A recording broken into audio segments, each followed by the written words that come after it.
Assalamualaikum warahmatullahi wabarakatuh. Perkenalkan, nama saya Malik Arifin, Stambuk L11112 kelas C angkatan 2018 Fakultas Peternakan Universitas Haloleo. Di sini saya akan menjelaskan praktikum kesehatan ternak dengan judul pembuatan preparat pada hapusan darah hewan ternak.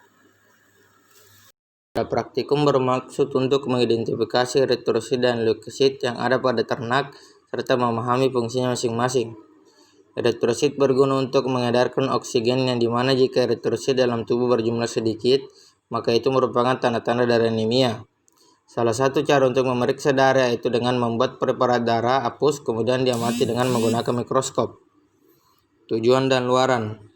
Tujuan dari praktikum ini yaitu agar mahasiswa dapat memahami proses pembuatan preparat apusan darah pada ternak.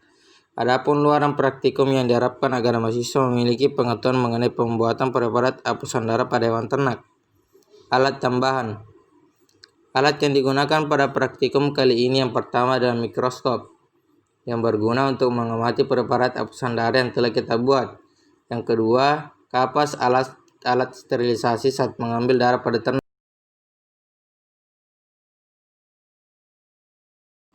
Yang ketiga, tabung EDTA yang berfungsi sebagai sampel darah. Selanjutnya adalah kaca objek sebagai media pembuatan preparat yang harus bersih dari lemak. Selanjutnya adalah spoit yang digunakan untuk mengambil sampel darah ternak. Dan yang terakhir adalah gelas beker yang digunakan untuk menampung metahanol. Bahan yang digunakan dalam praktikum kali ini yaitu alkohol 70% yang digunakan bersama dengan kapas sebagai alat sterilisasi. Lalu hewan ternak yang akan diambil sampel darahnya. Yang ketiga adalah metanol yang digunakan sebagai larutan fiksasi, digunakan untuk menghentikan proses metabolisme sel tanpa mengubah struktur darah yang akan diamati. Lalu cat GMSA yang digunakan untuk mewarnai membran sel dan juga inti sel. Prosedur kerja. Yang pertama, mengambil sampel darah pada hewan ternak, di mana bagian ternak yang akan kita ambil darah disterilisasikan menggunakan kapas dan alkohol. Lalu pengambilan darah dilakukan pada bagian pectoralis menggunakan spoit. Yang kedua, selanjutnya darah diteteskan sebanyak 1 kali pada ujung kaca objek. Lalu dengan kaca objek lain dilakukanlah ulas darah dengan kemiringan konstan 60 derajat. Dalam membuat ulasan darah harus ditarik secara cepat ke arah kiri sampai terbentuk selaput yang tipis dan rata di sepanjang kaca objek. Lalu kaca objek dikeringkan.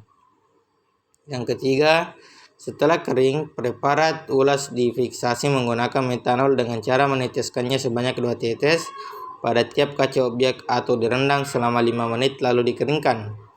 Yang keempat, tahapan selanjutnya adalah pemberian cat GMSA dengan cara diteteskan secara merata agar mewarnai seluruh bagian preparat apus, yang bertujuan untuk mempertajam bagian elemen jaringan agar dapat dibedakan di bawah mikroskop lalu dikeringkan. Yang keenam, setelah diwarnai, preparat apusan darah dibersihkan dengan menggunakan aquades lalu dikeringkan. Dan yang terakhir yaitu diamati di bawah mikroskop.